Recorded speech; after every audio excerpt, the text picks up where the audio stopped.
ଶୋଇବା ପୂର୍ବରୁ ଏହି ଗୋଟିଏ ଶବ୍ଦ 3 ଥର ପଢ଼ି ଦିଅନ୍ତୁ। ଗ୍ୟାରେଣ୍ଟି ଦେଉଛି 5 ମିନିଟ୍ରେ ସେ ନାରୀ ହାତ ଧରି ରୁମ୍କୁ ଡାକିବ ଆଉ ଯାହା ଚାହିଁବେ ତାହା କରିବାକୁ ଦେବ। ହଁ ଦର୍ଶକ ବନ୍ଧୁ, ଯଦି ଆପଣ ସୁନ୍ଦରୀରୁ ସୁନ୍ଦରୀ ଝିଅକୁ ପଟେଇବାକୁ ଚାହୁଁଛନ୍ତି, ଓଡ଼ିଶା ଘର ସୁନ୍ଦରୀ ଭାଉଜଠାରୁ ନିଜର ମନ ମୁତାବକ କାମ ହାସଲ କରିବାକୁ ଚାହୁଁଛନ୍ତି, କିନ୍ତୁ ଯେତେ ଚେଷ୍ଟା କଲେ ମଧ୍ୟ ଆପଣ ତାକୁ ନିଜର ମନ କଥା କହିପାରୁନାହାନ୍ତି, ତେବେ ଆଜିର ଏହି ଭିଡ଼ିଓଟି ଆପଣଙ୍କର ଇଚ୍ଛାକୁ ପୂରଣ କରିବ। କାରଣ ଆଜିର ଏହି ଭିଡ଼ିଓଟିରେ ମୁଁ ଆପଣଙ୍କୁ ଶିଖେଇବି ଏମିତି ଏକ ମହାଶକ୍ତିଶାଳୀ ବଶୀକରଣ ଶବ୍ଦ। ଏହି ଶବ୍ଦକୁ ଆପଣ କେବଳ 3 ଥର ପଢ଼ିବାର ଅଛି। ରାତିରେ ଶୋଇବା ପୂର୍ବରୁ 3 ଥର ପଢ଼ିବାର ଅଛି। ଗ୍ୟାରେଣ୍ଟି ଦେଉଛି, ଯେଉଁ ଝିଅ ପଟୁନଥିଲା ସେ ଝିଅ ପାଗଳି ପରି ଆପଣଙ୍କୁ ଭଲ ପାଇବାକୁ ଲାଗିବ।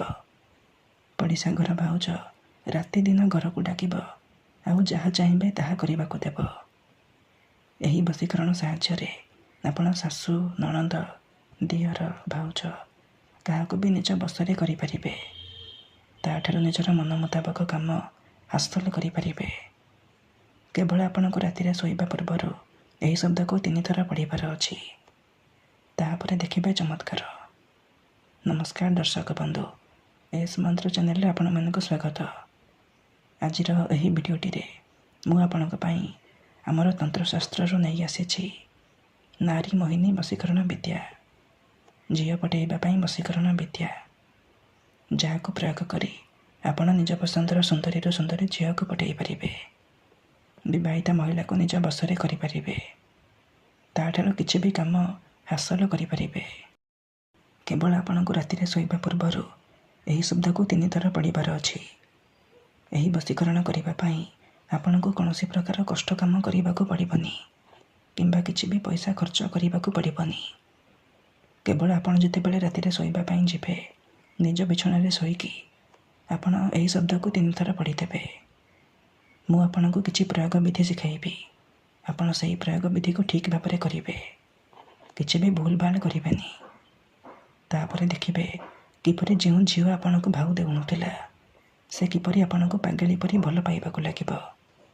ଯେଉଁ ପଡ଼ିଶା ଘର ଭାଉଜକୁ ଆପଣ ଦିନ ରାତି ଭାବୁଛନ୍ତି, ସିଏ ନିଜେ ଫୋନ୍ କରି ଘରକୁ ଡାକିବ ଆଉ ଯାହା ଚାହିଁବେ ତାହା କରିବାକୁ ଦେବ। କୌଣସି ପ୍ରକାର ବାଧା ଦେବ ନାହିଁ। ବିଧିଟି ଜାଣିବା ପୂର୍ବରୁ ମୋର ଆପଣମାନଙ୍କୁ ଗୋଟିଏ ଅନୁରୋଧ କି ଏହି ବଶୀକରଣକୁ ଆପଣ ଭାବିଚିନ୍ତି ପ୍ରୟୋଗ କରିବେ, କାରଣ ଏହାର କୌଣସି ପ୍ରକାର କାଟ ନାହିଁ। ଯେଉଁ ଝିଅ ବା ବିବାହିତା ମହିଳା ଉପରେ ଆପଣ ଏହି ବଶୀକରଣକୁ ମାତ୍ର ଗୋଟିଏ ଥର ପ୍ରୟୋଗ କରିଦେବେ, ସିଏ ସାରା ଜୀବନ ପାଇଁ ଆପଣଙ୍କର ବଶରେ ହେଇଯିବ, ଆପଣଙ୍କର ଗୋଲାମୀ କରିବ। ଆପଣ ତାକୁ ଯାହା କହିବେ, ଯେମିତି କହିବେ ସିଏ କରିବ। ତେବେ ଏହି ବଶୀକରଣ କରିବା ସବୁଠାରୁ ସହଜ। ଏହାକୁ ଆପଣ କିପରି କରିବେ, କେମିତି କରିବେ, ଏହାର ପ୍ରୟୋଗ ବିଧି କ'ଣ, ରାତିରେ ଆପଣ କିପରି ଏହି ଶବ୍ଦକୁ 3 ଥର ପଢ଼ିବେ, ମୁଁ ଆପଣଙ୍କୁ ଶିଖାଇବି। ସମ୍ପୂର୍ଣ୍ଣ ପ୍ରୟୋଗ ବିଧି ଠିକ୍ ଭାବରେ ଶିଖାଇବି। ଜାଣିବା ପାଇଁ ଭିଡ଼ିଓଟିକୁ ପୁରା ଧ୍ୟାନର ସହିତ ଶେଷ ପର୍ଯ୍ୟନ୍ତ ଦେଖନ୍ତୁ।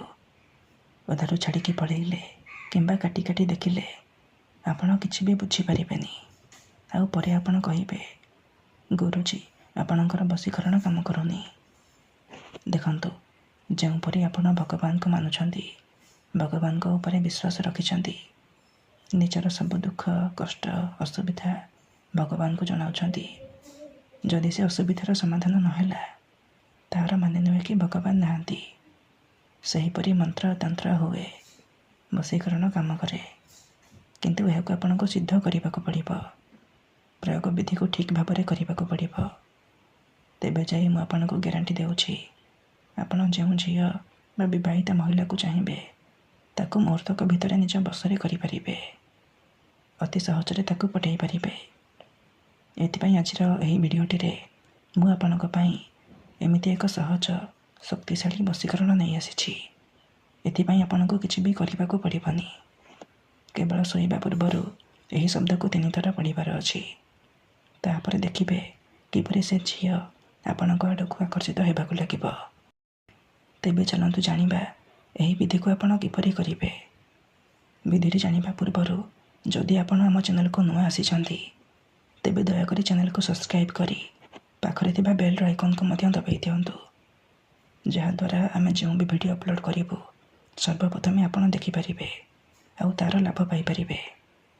ମନେ ରଖନ୍ତୁ, ଏହି ବଶୀକରଣ ବିଧିକୁ ଆପଣ କେଉଁ ବି ବାରରେ କରିପାରିବେ, କିନ୍ତୁ ଯେବେ ବି କରିବେ ରାତିରେ ଶୋଇବା ପୂର୍ବରୁ କରିବେ।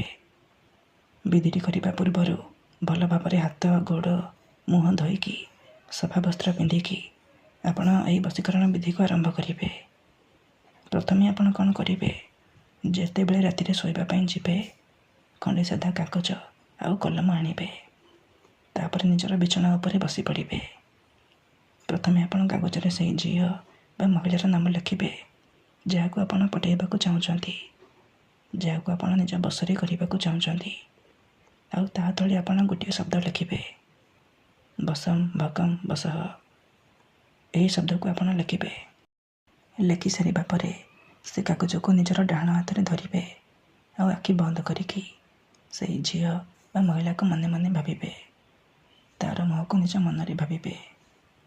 ତାପରେ ବସମ୍ ଭକମ୍ ବସଃ, ବସମ୍ ଭକମ୍ ବସଃ, ବସମ୍ ଭକମ୍ ବସଃ। ଏହିପରି ଏହି ଶବ୍ଦକୁ 3 ଥର ପଢ଼ିଦେବେ। 3 ଥର ପଢ଼ି ସାରିବା ପରେ ଆପଣ କ'ଣ କରିବେ, ସେହି କାଗଜକୁ ଭଲ ଭାବରେ ମୋଡ଼ିକି ନିଜର ଶୋଇବା ତକିଆ ତଳେ ରଖିଦେବେ। ସକାଳେ ଉଠିବା ମାତ୍ରେ ଆପଣ କ'ଣ କରିବେ, ସେହି ଝିଅ ବା ମହିଳାର ସାମ୍ନାକୁ ଯିବା ପର୍ଯ୍ୟନ୍ତ ତାକୁ ମନେ ମନେ ଭାବୁଥିବେ। ତା'ର ମୁହଁକୁ ନିଜ ମନରେ ଭାବୁଥିବେ, ଯେମିତି ଆପଣ ତାକୁ ନିଜ ସାମ୍ନାରେ ଦେଖିବେ। ଯେତେବେଳେ ଆପଣ ତାକୁ ନିଜ ସାମ୍ନାରେ ଦେଖିବେ ଆପଣ ମନେ ମନେ ବସମ୍ ଭକମ୍ ବସଃ ଏହି ଶବ୍ଦକୁ ଗୋଟିଏ ଥର କହିଦେବେ। ଗ୍ୟାରେଣ୍ଟି ଦେଉଛି, ସେହି ସମୟଠାରୁ ସେ ଝିଅ ହେଉ ବା ବିବାହିତା ମହିଳା ଆପଣଙ୍କ ଆଡ଼କୁ ଆକର୍ଷିତ ହେବାକୁ ଲାଗିବ। ଧନ୍ୟବାଦ।